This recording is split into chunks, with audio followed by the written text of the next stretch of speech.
It's a great pleasure to welcome you all to the lounge and the lunch of our new talk and workshop series, Islam and Science. This series is co-sponsored by the Abbasi Program in Islamic Studies, the Program in History and Philosophy of Science, History Department, and Middle Eastern Studies Forum. Each talk highlights cutting-edge research on how scientific knowledge was practiced, taught, debated, and exchanged across the medieval, early modern, and modern Islamic or Islamicate world, often through newly uncovered sources that challenge received narratives and reshape our understanding of science in Islamicate societies. The architect of the series is Faiza Parviz Jazra, one of our outstanding graduate students in the history of science. Faiza is a second-year PhD student whose research explores the intersections between the intellectual life of early modern Europe and Islamic world, with particular interest in astronomy, cartography, cosmology, and anti-Darwinism. Faiza will now introduce our guest speaker, Professor Robert Morrison, a dear friend of the Stanford community. Thank you, Alex, for the introduction. Welcome everyone. Today we are honored to welcome Dr. Robert Morrison, who is one of the foremost historians of Islamic sciences. Dr. Morrison is a George Lincoln Skolfield Junior Professor of Religion and Middle Eastern and North African Studies, and is the Director of Middle Eastern and North African Studies at Bowdoin College. Dr. Morrison today will be speaking first about his new book, Merchants of Knowledge, Intellectual Exchange Between the Ottoman Empire and Renaissance Europe. It was published this year, April 2025, by Stanford University Press's Ottoman World Series, Critical Studies in Empire, Nature, and Knowledge. Research for this book was supported by Guggenheim Fellowship, a testament to the significance of Dr. Morrison's work. And Dr. Morrison is not new to Stanford. He was a Stanford Humanities Fellow here, where he first started working on this book, so we welcome him back. In this book, Dr. Morrison introduces a network of Jews based in India and shows how its members serve as a conduit for the exchange of scientific and philosophical knowledge across the early modern Eastern Mediterranean between Europe and Ottoman Empire. And by foregrounding these intermediaries, he unsettles the East and West divide and challenges philological narratives about the birth of the modern West. Merchants of Knowledge is Dr. Morrison's third book. His previous works include The Light of the World, Astronomy on al-Andalus, published by University of California Press, and Islamic Science. Actually, the name of our series comes from his first book, Islamic Science, The Intellectual Career of Niẓām, al-Nīsābūrī, which was awarded the World Prize by Islamic Republic of Iran. So his work illuminates the connections that link together Islamic and European intellectual worlds. And with this, please join me in welcoming Dr. Morrison.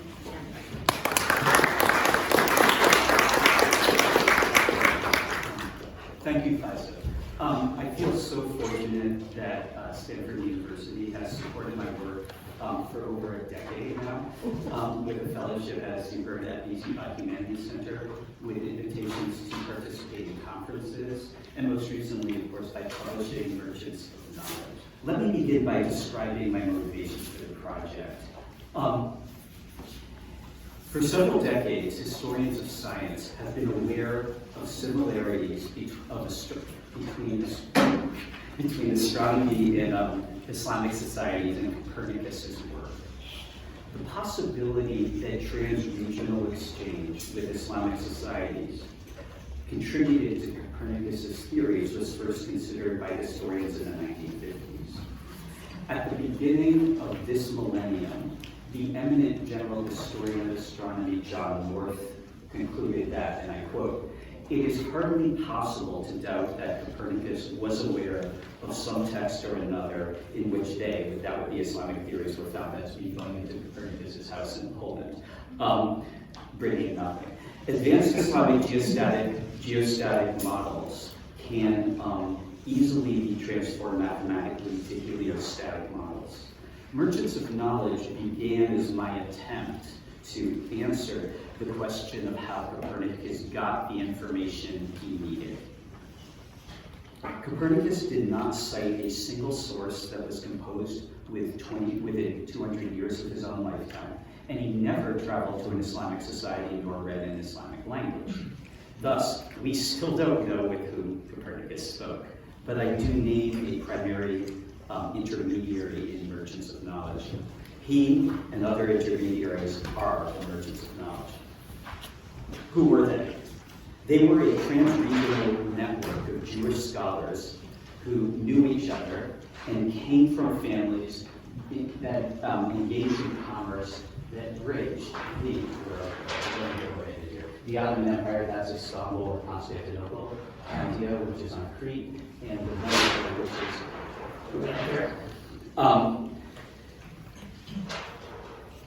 At the time I'm studying between 1450 and 1550, Crete was part of the Venetian Republic. All of the merchants of knowledge were connected to Candia on Crete, and they sold manuscripts. And they sold manuscripts to representatives of the Fugger family between 1539 and 1541. The merchants of knowledge were interested in many fields: philosophy, medicine, astrology, astronomy, mechanics, and occult sciences. In some cases, merchants of knowledge participated in commerce, but in all cases, the commercial activities of the families of the merchants of knowledge depended on socially and geographically wide-ranging contacts. And then these contacts, in turn, facilitated intellectual exchange. All of the families of the merchants of knowledge were mentioned in the records of the Venetian notary and the Venetian ducal court on Candia. The records remind us that books and manuscripts, the stuff of intellectual exchange, were themselves objects of purchase and sale. And so since commerce was the framework or scaffolding for intellectual exchange, and because the sale of books and the ability to translate redounded to scholars' commercial advantage, then the most important scholars in these families were, in a direct sense, merchants of knowledge. The book's title is also a metaphor, in that by labeling the most important scholars from these families merchants of knowledge, I couch the intellectual exchange in terms of the scholar's own prerogatives, whether intellectual growth or the accumulation of social capital, or both, but not in terms of any agenda of Renaissance humanism or any telos of the history of science. So, the first of my findings, of my major findings, is that I have not only identified the merchants of knowledge, but sort of metaphorically have collected the receipts for their transactions. The initial statements by historians of astronomy about the connections between Renaissance astronomy and late medieval Islamic astronomy were based on parallels in the theoretical models. The identity, though, of the intermediary or the intermediaries was unavailable. But the parallels were pretty striking. Only in the aughts, that is the first decade of the 21st century, did my colleague Zvi Langerman report that Moses Galeano, also known as Musa Jalinus, who died after 1542, who turns out to be the most significant merchant of knowledge, Zvi figured out that Galeano knew about the theories of someone named Ibn Shatir, who was the guy who made, let's jump back, he's the guy who kind of made that top model right there that shows up in Copernicus.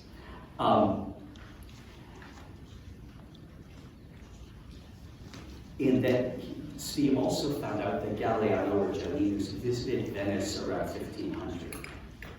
Then, I uncovered evidence, for example, that Galeano Jalinus owned 2 manuscripts that were sold to the Fuggers, that Galeano Jalinus knew the details of Ibn Shatir's lunar model, that he knew the details of another theoretical astronomy text that ended up in Renaissance Italy, and Galeano Jalinus also brought knowledge of European medicine to readers of Islamic language. So there's more, but my point is that there are many documented instances now of intellectual exchange between Galeano Jalinus and his Muslim and Christian contacts. Let's take another merchant of knowledge, the scholar Moses Cohen Ashkenazi. The only extant manuscript right there of his Summa of Astrology, Ukhim V'Tamim, was among the manuscripts that were sold to the Fuggers.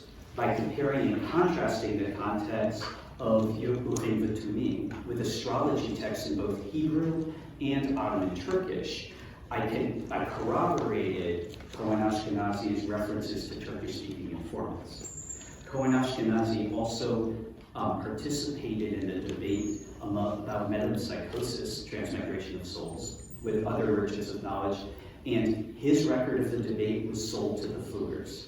And so what I'm also doing in Merchants of Knowledge is placing like Galliano Gellinus's career in the context of others. So he's sort of like extraordinary, but not a unicorn. There's a context for him. So it's all about context. The Venetian commercial records contain many such receipts of contacts. This guy, Elijah Del Medico, who died in 1497, was the best-known scholar at the time among the merchants of knowledge. He was an instructor of Pico della Mirandola, who died in 1494. And Del Medico wrote Latin texts on Averroes' philosophy that were printed, like in Latin.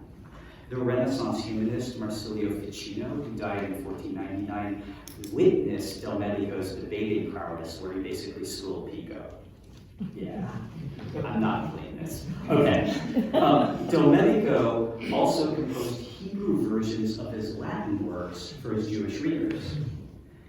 And then, echoing how Elijah earned money from being multilingual, Elijah's son Moses benefited in business from his or someone else's ability to translate in at least two cases I could find. First, in 1502, the Venetian notary noted the receipt of 50 gold ducats from Moses Del Medico, Elijah's son. The notary added that he received the payment in 1500 and returned to Del Medico another 10 ducats that he reckoned was due to him.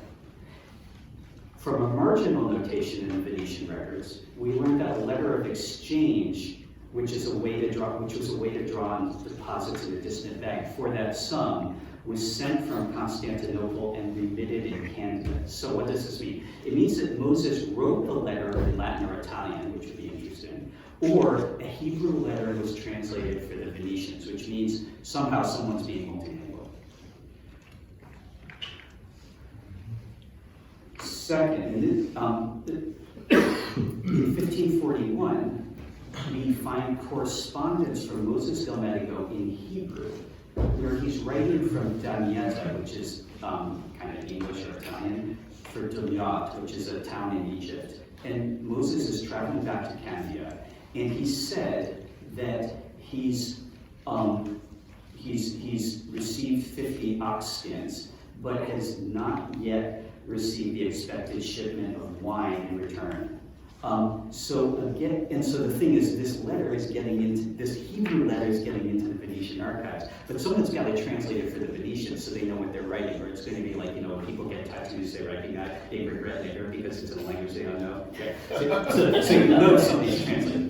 Right. Another thing we find in the records is discussion of these things called chirographs. This is not from the Venetian records, it's from Wikipedia. But it's a chirograph, and what it is, it's a document that's written in triplicate, and they've had to cut on wavy lines so they can be authenticated by putting them back together. And there are discussions in the Venetian records about chirographs in other languages being then translated for the Venetian. So there's like this, the ability to translate matters for intellectual life and for making money. All right. So, by defining the merchants of knowledge as those who sold manuscripts to the Fluggers, and then by showing how the merchants of knowledge knew each other and knew their contacts, I could systematize all these contacts. They're more than anecdotes, right? By showing that there were others kind of like Moses Galliano, he becomes less anecdotal and part of something larger. We have some hard data on the contacts facilitated by the network. So that's conclusion one. The second conclusion pertains to the intellectual worlds of the scholars. That is, what I'm trying to do in the book is talk about their own epistemological commitments. They weren't just middlemen. To get why they're transacting knowledge, you kind of need to know what they think is important and what their own scholarly commitments were. So yeah, by labeling the most important scholars from these families as merchants of knowledge, I then couch the intellectual exchange in terms of the scholar's own prerogatives, do you see not anyone else's? Like, it's not Renaissance humanism, it's not let's get to modern science, it's what interested emergence of knowledge. And so then I could identify relevant exchange in multiple fields. And not all these disciplines are relevant to dominant narratives of scientific progress. Rather, it's more like the threads of trans-regional conversations in many disciplines intertwine. For example, matters of astrology impinged upon philosophy, Kabbalah, and theoretical astronomy. Exchange flowed in multiple directions. I elucidate how Jewish scholars from the Eastern Mediterranean came to be interested in texts written in Latin, as knowledge from Latin texts contributed to Jewish intellectual life. Why else would erudite Jewish scholars seek out Christian scholars from the Veneto, right? Latin texts and their contexts were in fact in demand at the Ottoman court. And then moving in the other direction, the merchants of knowledge were sought after in the Italian peninsula as teachers of Kabbalah and Aristotelian philosophy. Those were areas pertinent to Judaism and Christianity. Jewish scholars were competent in combinations of Arabic, Hebrew, Turkish, and Latin, and these linguistic skills enabled them to market their knowledge in ways that advanced their own aims. In that respect, too, these scholars were merchants of knowledge. I think I couldn't have done this book without my predecessors, like no way. But I think more than my predecessors, I explain why I think Renaissance European scholars would have been interested in Islamic material. It wouldn't have been self-evident. It's self-evident to me. It's like, yeah, go Islamic Civ, totally. I mean, right? That's my team. But that's just my perspective, and I think I'm trying to explain why Christians actually would have wanted to talk to me. I studied the epistemological commitments that created the market for the intellectual goods that the merchants of knowledge were exchanging. So, here's some now, so those are my two main conclusions, and maybe what I want to do now is kind of go to some examples of how the intellectual interests of the merchants of knowledge lead to this exchange. So, yeah, this is working better. Soon after Galliano Gellius returned to Istanbul from Venice, where he presumably shared advanced theoretical astronomy, he authored a text on pharmacology and Ottoman Turkish. He dedicated this text to Sultan Bayezid II, who reigned from 1481 to 1512, to the Sultan's chief physician, Ahmed Chalabi, who died in 1524. Galliano Gellius wrote in order to intervene in a debate about the preparation of compound medicines. Like, just spoiler alert, this is probably not really the most exciting text. But what was going on is simple medicines had certain qualities like heat or coldness in certain degrees, first, second, third, or fourth. Compound medicines were made up of simple medicines. And then the debate is the relationship of the degrees. How does this all compute out once you start mixing the simple medicines into a compound? An Islamic Muslim scholar, Ilkhanid, who died in 873 or 77, held that something hot in the fourth degree was 8 times as hot as something in the first degree, and 16 times as hot as something as a simple medicine without heat. But then there's pushback. Ibn Rushd, or Averroes, he responded that something hot in the fourth degree was 4 times as hot as something in the first degree. So is it kind of exponential or indigenous, right? And the debate goes on.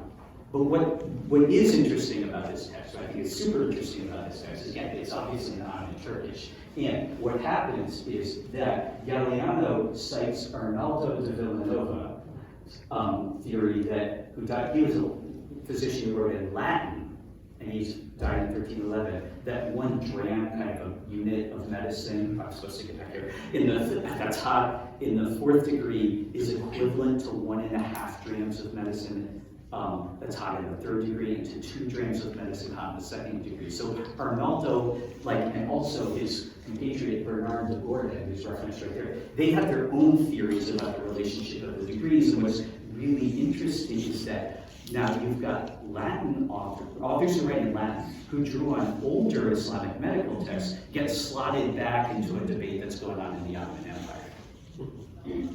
I mean, it's not the most exciting debate, but it's pretty interesting to me, right? That Galliano Gellius is bringing Latin now back into Ottoman medicine. thinking about it more sociologically, he was a relative outsider. And so he probably found a place at the Sultan's court by bringing knowledge no one else had. Here's another example of Galliano Gellius bringing Latin knowledge to the Ottoman court. It's the Arabic translation of the Latin text called Almanach Perpetuum, which is an astronomy text that in fact drew on Hebrew sources. So it's a lot of the content is coming from a slightly older Hebrew text that gets translated into both Castilian and Latin, and then gets translated again into Ottoman Turkish for a high-ranking judge, Abdurrahman Muayyadzadeh. That, again, pretty interesting how these two. All right. The unique linguistic competencies that Galliano Gellius honed in scholarly translation brought him to the attention of the colonial authorities soon after he got to Candia. In 1529, he translated a letter addressed to the lordship, Signoria of Candia, written in Turkish in Arabic script. So you can see me like, oh, I'll do it, right? You know, we have this letter, who can translate it? I'll translate it. Languages were Galliano Gellius's currency, and they fueled his quest for social capital, and not just from his Ottoman sympathies. His penchant for transacting knowledge lends insight into his intellectual world. In another text, Galliano Gellius described a mechanical device that moved throughout the Mediterranean, and that device embodied the fungibility of languages. So what happens? He records that at the Sultan's court. There was a guy who was the master of mechanical devices. Now, Galliano here is writing in Hebrew, so if you're following at home, it's Ba'al Tachulot. And that guy was able to recount a long list of names without writing anything down. Galliano Gellius really was interested in uncovering how those present were fooled. But he couldn't, he says, master the technology until he traveled to Venice, where again, remember, he's probably sharing astronomy from the Islamic world, where he observed the same thing happening. Someone was doing the same, using ostensibly the same device to memorize and like repeat that. And then he's like, I get it, I know how things work. He claimed that the technology worked for many languages and would as well enable the blind to write. Here's my best possible reconstruction. The device functions as follows to record Hebrew words. First, each Hebrew vowel was assigned a numerical value based on the dominant value in Turkish numbers. So, the Turkish word for one is beer. And given the emphasis on the B, his word's not mine. When pronounced, that means emphasis on the letter. In Hebrew, there's you could put a dot in letters, which can mean doubling, it kind of like doubles them. He also said that beer represents a sixth Hebrew vowel sound, the shva, which is like a silent vowel. Iki, too, represents an I sound. Ich represents an U sound. U is 3. Dirt, or O, is 4. Besh represents A. A is coded as 5 because Besh is the word for 5. Alta, 6, represents the A. So the A vowel is coded as 6. All right. Here, by the way, in this chart, he's saying, this is coming from the manuscript, he's showing that in Latin, A vowels A, E, I, O, and U, these are the Hebrew vowels here, kind of like U, O, E, A, and A, then kind of equal the Arabic script vowels. So he made a chart showing that the vowels are actually all equivalent. That's actually not true. But he says it, right? That the device is a disc, maybe made out of wood, I don't know, fiberglass, right? And it's divided into 12 stalks or spokes, which he said correspond with the signs of the zodiac. Now, in the first stalk are the letters, wow, my head's spinning now, So let's see, because I'm walking around. Oh yeah, here we go. Our A and Q, so Aleph and Kaf and Kuf. And that's kind of a glottal stop and a Q. In the second stop are, it's going to be B and R, and so on. And so you have these stops with, most of the time you have two vowels, right? Two consonants. Okay, great. Then, it's a little lower, like this. There are probably pegs to mark each letter and a crack between the letters on each spoke. So he says that to record a word, what you do is you take a wire or thread that's coming out from the center, and then wind it around the peg the number of times that corresponds to the vowel that goes with the consonant. All right, and then you would also like for the letter, and then what he's also saying is like some letters are higher in the alphabet and some letters are lower in the alphabet. And what he means by that is all the letters in the Hebrew and Arabic alphabets have alphanumeric values, kind of like Roman numerals, and so and that's his logic for determining which letters are lower. And in each stalk, there's a letter that's higher, there's a letter that's lower, and that depends whether you're winding it around, whether you're, like for the higher letter, you thread it between the pegs, for the lower letter, you wind it around both. Yes, it's a little complex. But that's how you would do it. All the letters are being converted to numbers, and by using this thread, supposedly you can record words. Then he says there's another way to use this device. This is how you can write supposedly in a bunch of languages. But I would point out that the example of the text comes from Hebrew. What he doesn't give, from my perspective, he doesn't give you enough details to tell you how to make it at home. But what he's saying is there's a disk, and under the disk you would presumably thread some paper. Because he mentions this device punctures paper.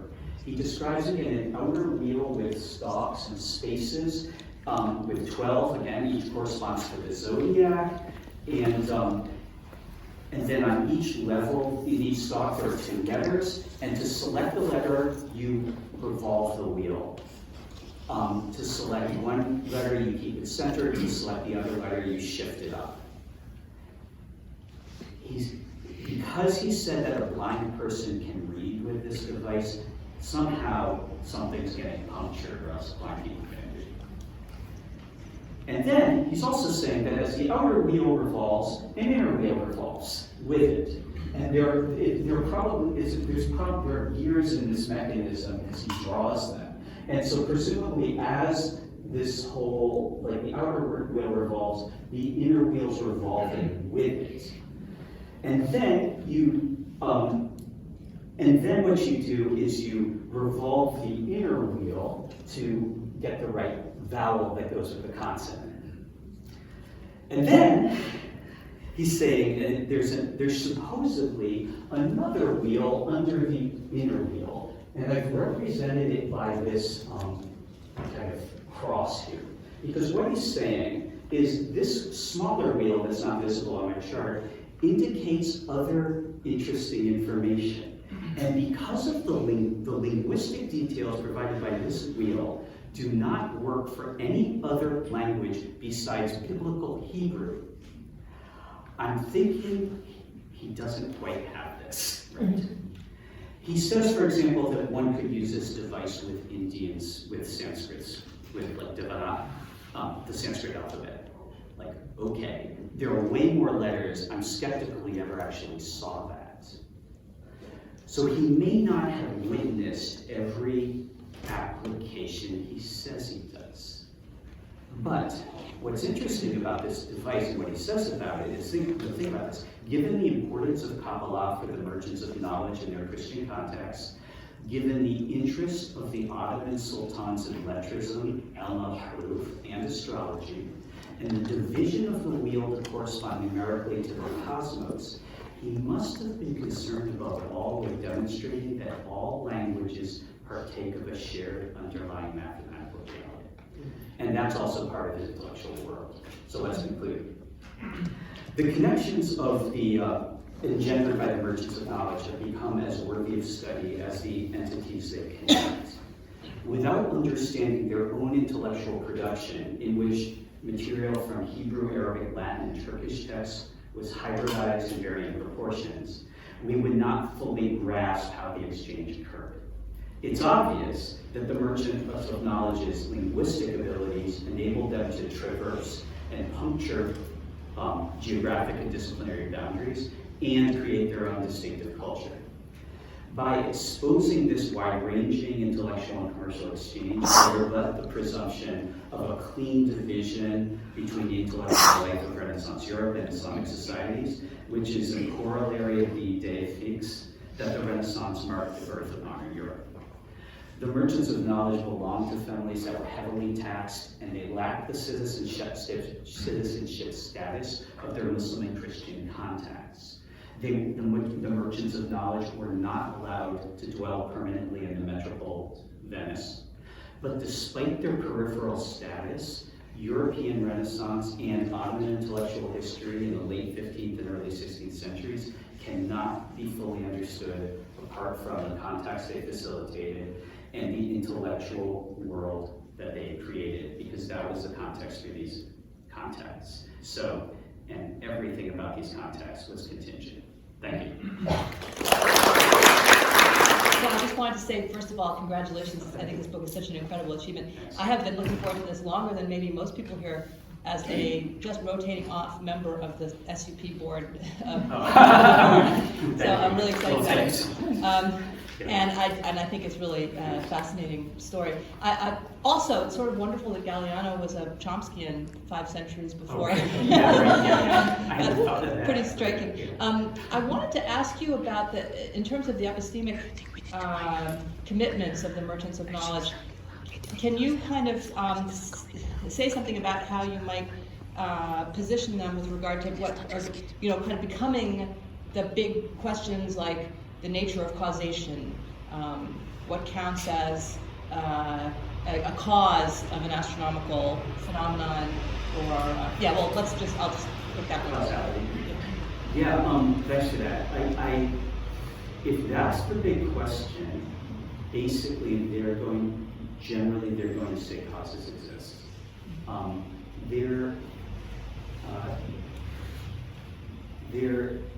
They're participating in this broader Aristotelian world, right? And people in Renaissance Europe are Aristotelians and Aristotelians in the Ottoman Empire. But what Aristotelianism means, right? It can mean many different things.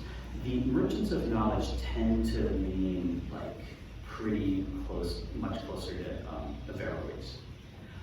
Whereas specifically some of their Ottoman contacts are more Avicennists, and they're shading into the kind of philosophical and theological discussions where causality is being examined. It's really striking that the merchants of knowledge are just not into that.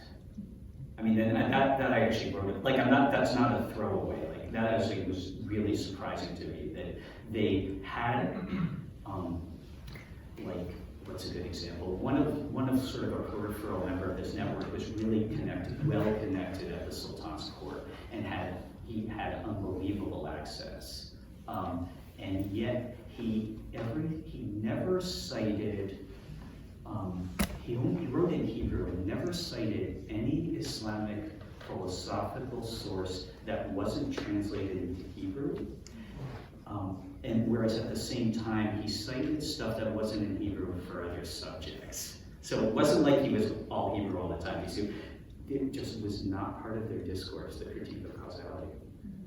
Yeah. I wasn't expecting that, but yeah. Thank you. And can you speak up if you're not using microphones? I'll try. Thank you so much for this. Yoav from the History Department. Two quick questions. One is the whole engagement with combinatorial arts. do we know where they're getting? I mean, obviously, it looks very much like Mamlūk, so I'll just swap his name here, to me at least. So I'm assuming this is part of the tradition, but do we know anything about how they're reaching that kind of idea that, for example, all languages have a unified sort of mathematical equivalency of some sort? Where is he getting at? Yes. Work from where? Yeah. I mean, he could be. I mean, he could be getting it from Kabbalah. He could be getting it from Kabbalah, I guess. He could be. He could be getting it from Kabbalah. He could be getting it from what's that? I'm talking about Islamic lettrism, where there's a lot of letter symbolism, and sometimes the letters get mathematized. Yeah, he could be getting it perhaps from the, I mean, he might also, he refers in one of his Hebrew texts to the Oxford calculators. Oh, yeah. Mm-hmm. So, you know, it's possible he's getting it from, you know, European sources too. It's hard to know. Yeah, I don't, just to be honest, I wouldn't want to say, I think what the takeaway might be isn't it fascinating there's so many possible answers, right? Rather than, I don't want to pin myself to any one because it's too hard to tell. Yeah, just a quick follow-up. Yeah. And then the problem of translation then. So, right, because he's saying that these, you know, devices have certain, you know, uses that are limited to one language. Well, no, he's saying theoretically Right. it's possible for multiple languages. Yeah. I'm saying don't buy that. Okay. But I think it's more important to pay attention to what he says. Yeah. I think what's so interesting about that device is it's so symbolic, right? Because like he made his career translating. So here's a device that symbolizes, even if it's not true, he thinks it means that all languages are related. Do you see what I mean? And then the device itself is translated, by which I mean it travels from place to place. You see, so it just, even though it took forever and I just could not get, I think it's probably impossible to figure it out, or even more, I can't do it. But I still wanted to conclude the talk with it because it just that device ties it all up.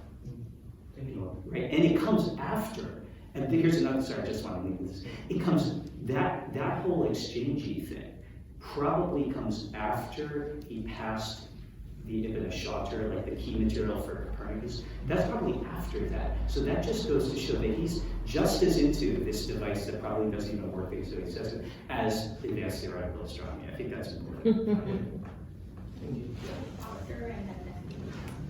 I was wondering if you've noticed anything about the movement of the composition of inks and paper and writing instruments as a way to sort of map out the movement of text, and they're comparing them with their origins, because the inks would all have a chemical signature. Oh, I see. I just have to say I didn't. Yeah. Has anyone done that?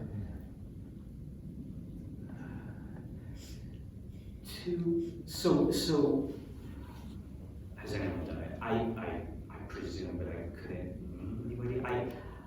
I think at least in this project. No, I mean you're like, wow, did you just find my Achilles heel? I'm just gonna another thing that comes into my head is now with the digitization of manuscripts, you don't even need the real thing anymore. But maybe, I think we pointed out what that could be, but that's a loss. In these cases, the provenance of the manuscripts is generally not the issue. It's how the information gets in them. Yeah, I mean, there are times, for example, there's a, again, Galeano is not the only person who knows about Islamic material, right? And in this Jewish community. And I talk about at one point another guy who seems to have access to this astronomical tables produced from the Timurid Empire, which would be like early 1400s, that are then en vogue at the Ottoman court. And that gets into another set of Hebrew tables. And there actually paper analysis does matter because somebody found out that the paper was from Venice. So you know that information has made it to Venice. So, but by and large, I gotta be honest, I didn't do it. Hi. Very interesting stuff. I'm wondering about how these people acquire these languages. So the community, like the network is really centered on Crete, so these are Roman Jews, they already know Greek, because they're part of Venice, somehow they know Italian. But Ottoman Turkish seems like an odd one out, even more so than Arabic, because then for like 17th, 18th century, we don't see Ottoman Jews who write in Ottoman Turkish fluently. So this was a surprise to me in that way. How are they learning Turkish? Are they really unusual among Jews to know Ottoman Turkish? So there's just to be, only one of the merchants of knowledge wrote in Ottoman Turkish, and that's Galliano-Jones. I think you're right, it's unusual. I think, in fact I know I don't think he's that good. Yeah, and I think which is good because I'm not that good, so it was like a perfect match. It was sort of like this whole thing turned into research in a way. Yeah, he's extraordinary for writing in Turkish.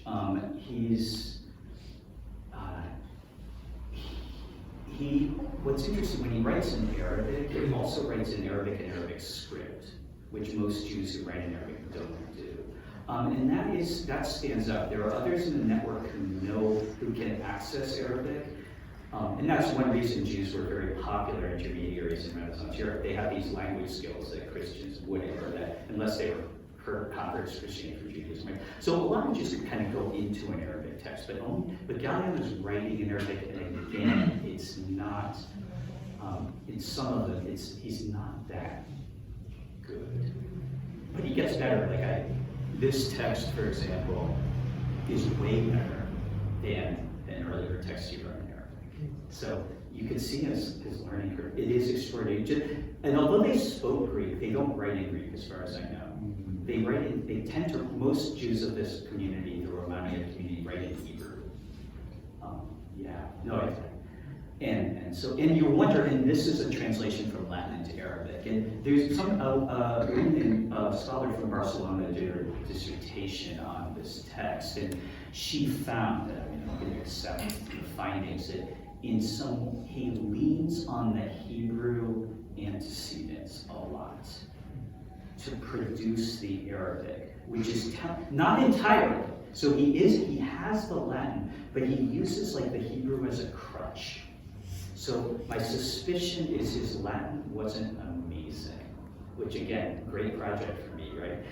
Because I'm an Islamicist. But yeah, so you can definitely, you get into it and you can see that there are kind of these gradations. Whereas Elijah Del Medico edited Latin philosophical texts. I mean, there's this whole movement called Hebrew scholasticism where Hebrew and Latin philosophy are in a dialogue. And I mean, as far as I know, Del Medico is the real deal, but he's different. He's just different.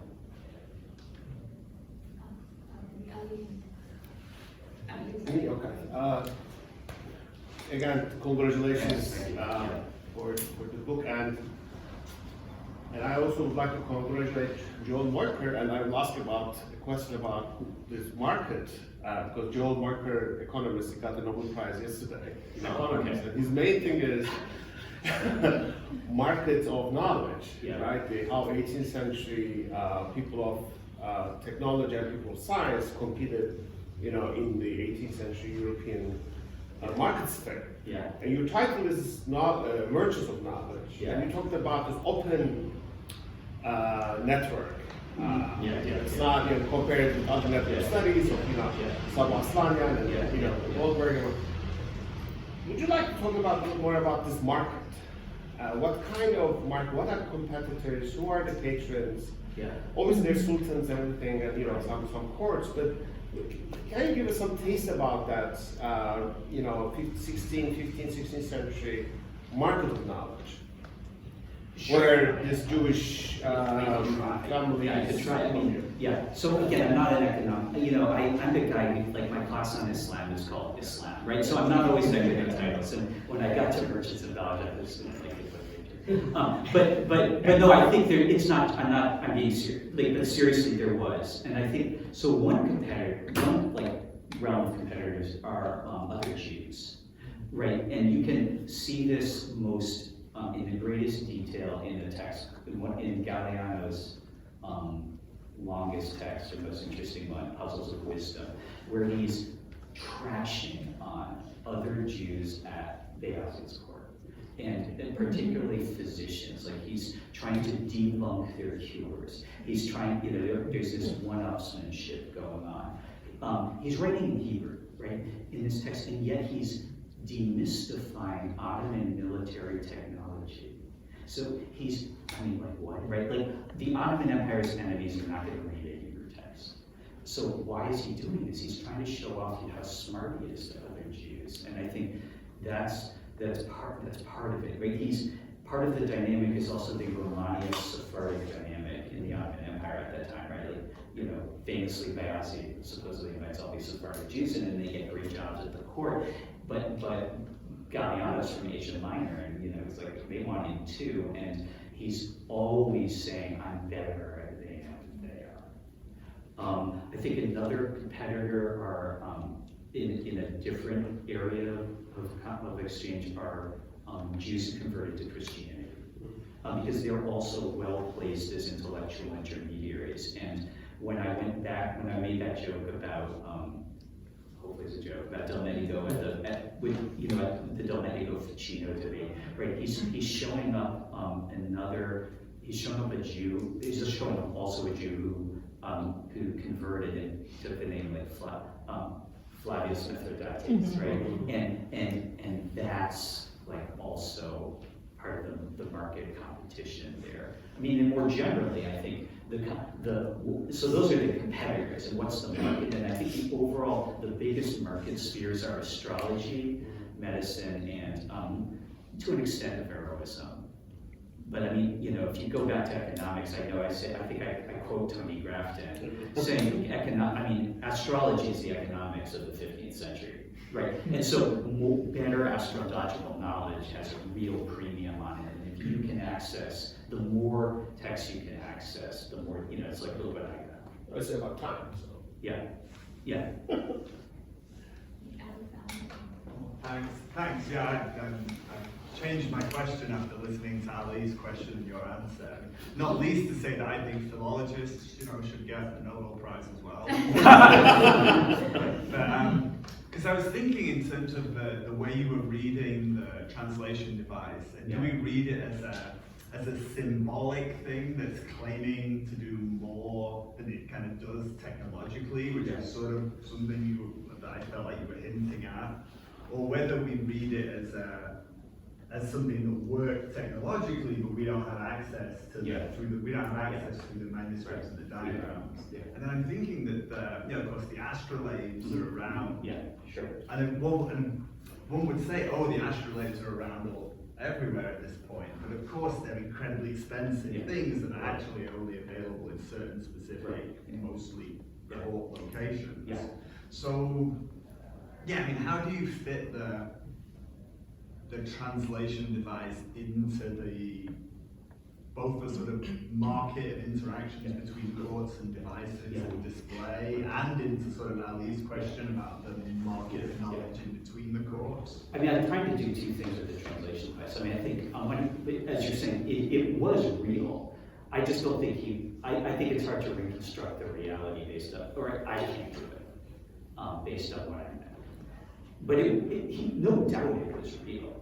I don't think, if you go back, if he's trying to show off, and he's trying to score points on his intellectual rivals, and I don't think debunking something that doesn't exist is going to help you. This whole text, Puzzles of Wisdom, is really fascinating because it's organized according to logical fallacies, which there's no other Hebrew text like that. Apparently, the argument is that it was inspired. It indicates that Galeano Julius was in touch with Renaissance Italian or European scholars, because due to, say, the role of logic in the curriculum at the University of Padua, it makes total sense why you write a text like that. But anyway, he's showing logical fallacies across disciplines. There's no doubt there was a real device. I'm just saying in my narrative, I'm using it also as a symbol. I think if you're talking about astrolabe, you're right. I mean, they're really important, they're in demand, and they're really hard to get. I have a talk, I think, in chapter 3 about where one of the guys on the Jewish scholar on the periphery of the network has a universal astrolabe, and there's like 1 or 2 left in the world. There's one at the Benaki Museum in Athens, right? I mean, there are many out there. So this is super duper expensive. And you know, this military judge, actually, the dedicatee of this, says, hey, Mordechai, that's a nice astrolabe you got there. Wouldn't want something bad to happen to it, you know, and gives it to him. Mordechai gives it to the judge. He's like, now I can't get one. And so he has to write a whole text about how to make a universal astrolabe plate. So I think that's a great, your point about the stuff is huge. Like, the stuff doesn't survive, but that's an example of how the quest for stuff drives intellectual production. If that's a good one. Yeah. Yeah, I have a question about how the merchants of knowledge met each other, and if there are any origin stories, or is it mainly through transacting different manuscripts, and that's sort of how they got in contact with a lot of these other people who are very, very curious? That's a great question. The merchants of knowledge, that term it's my term. They don't have T-shirts, you know. They wouldn't have called themselves, like they wouldn't have called themselves that, right? It's a hermeneutic term. It's a way for me to tie things up. They knew each other, but they weren't self-conscious of the network, right? So when Professor Yajo was talking about an open network, that's where I was going.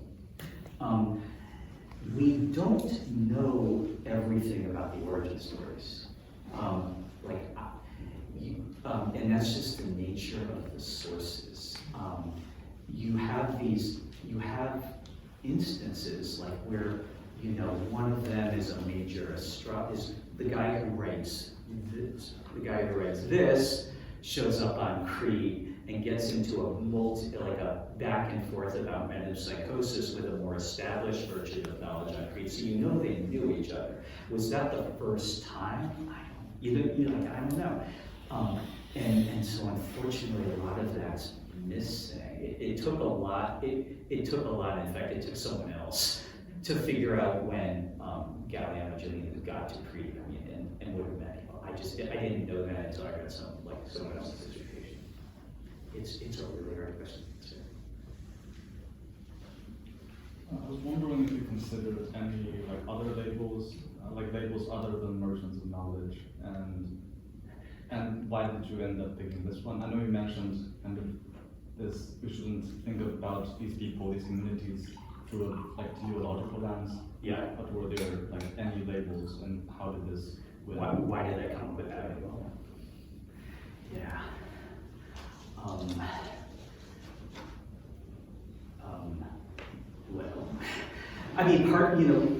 part of it is like you have to figure out what's good. I'm trying to put a title on it, and I'm trying to make this coherent. Trying to make a project coherent. And part of it was I really like Naomi Oreskes' book, Merchants of Doubt, and my wife did too. And I was like, right, it's like one academic book we can agree on. And by the way, titles are not copyrights. And nobody else has used Merchants of Knowledge. So yeah, people have used Merchants of Doubt. So part is it kind of sounded good, it's pithy, but then to be a little more serious. I would welcome an alternative. I just can't think of it yet. I kind of backed into this data set, and by that I mean finding out about the Venetian commercial records.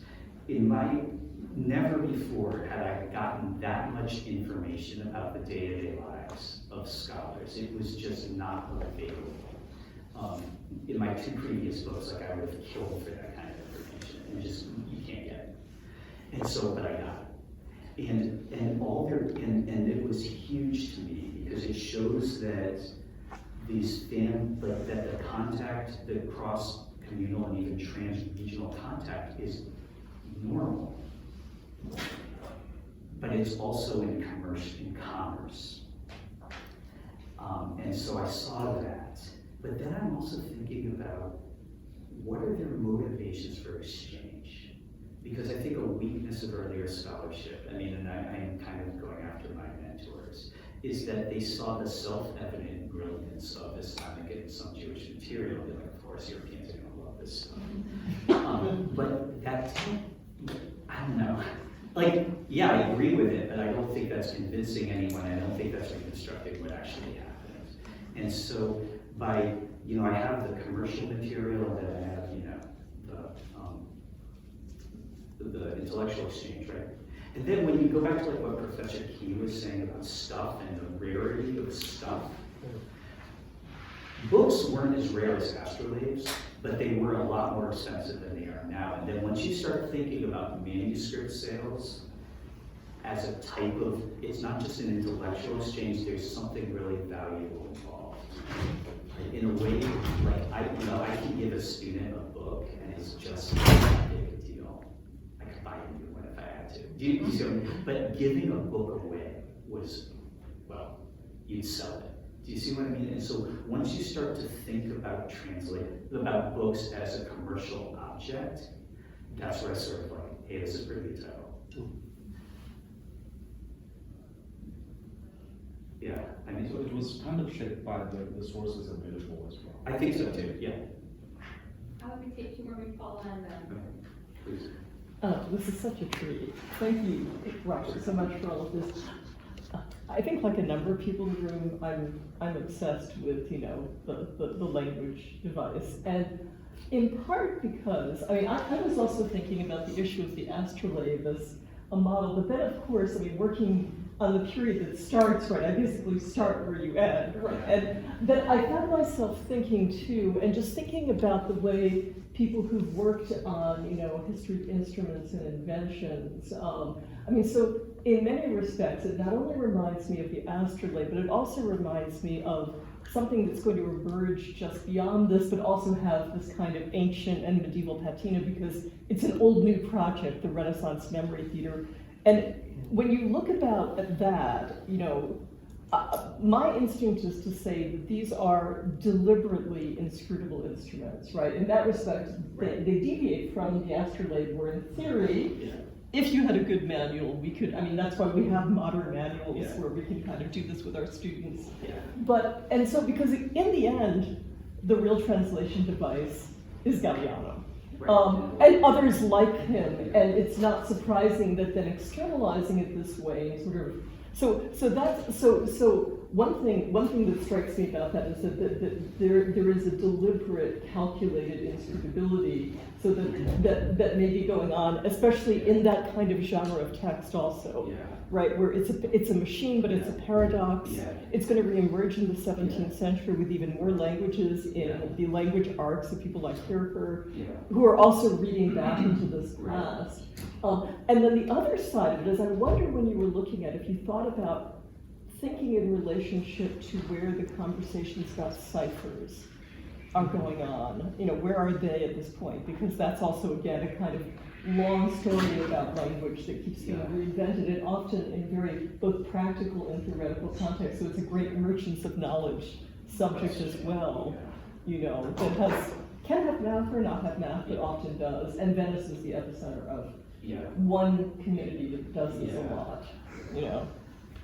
Thank you for that. I like it. I'm really intrigued by the deliberate inscrutability. I hadn't thought about that. I was really kind of blaming myself, and I was just going to give up.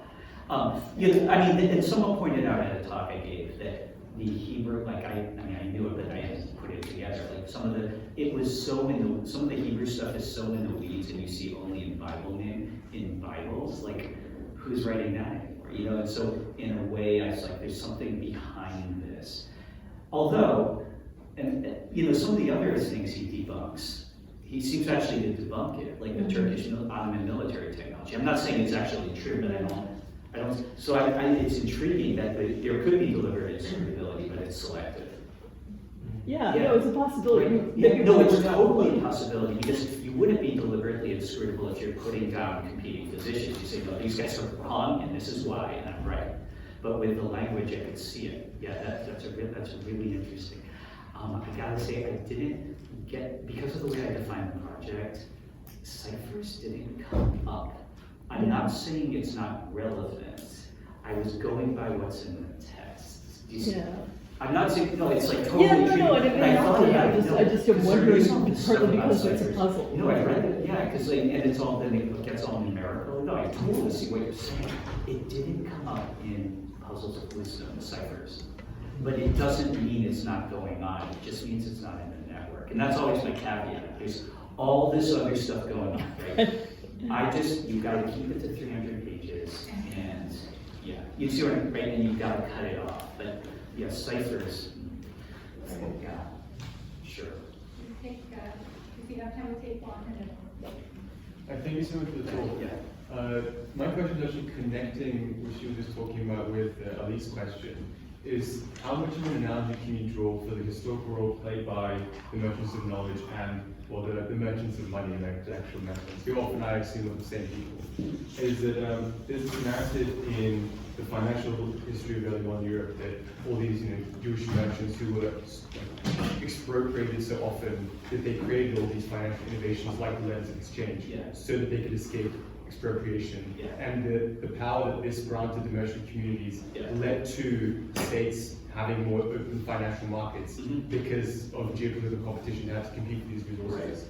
I'm wondering if there's an analogy for the merchants of knowledge, where the desire for astrological knowledge, scientific knowledge, military knowledge, did this lead to them monopolizing their role? Did this lead to more greater academic freedom that shaped the academic knowledge market later on in Europe, which led to, I mean, in Marcus theory, for example, that's what led to that openness, the lack of state intervention led to innovation culture. Did the merchants of knowledge, did they use this sort of deliberate inscrutableness to kind of provide some sort of defense against academic persecution or something like this?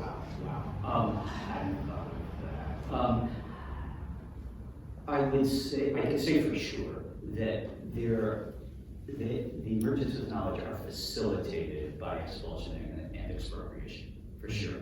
I mean, I think this book, you wouldn't have had this book without the expulsions from Iberia. And it's a century of expulsions from Iberia. And that reshapes the intellectual life of the Mediterranean. And I think definitely the merchants of knowledge are making the best of a less than ideal situation, for sure.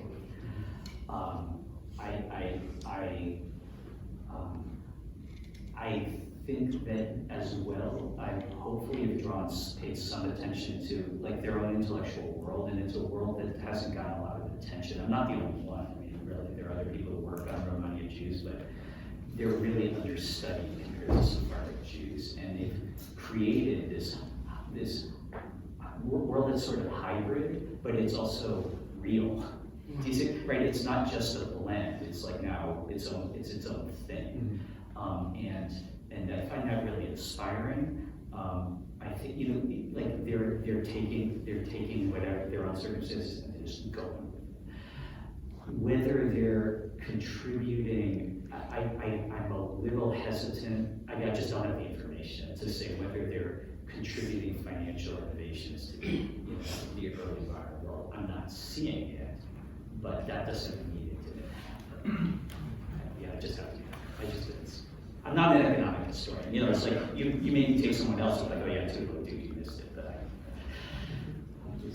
We're out of time. all right. Thank you so much.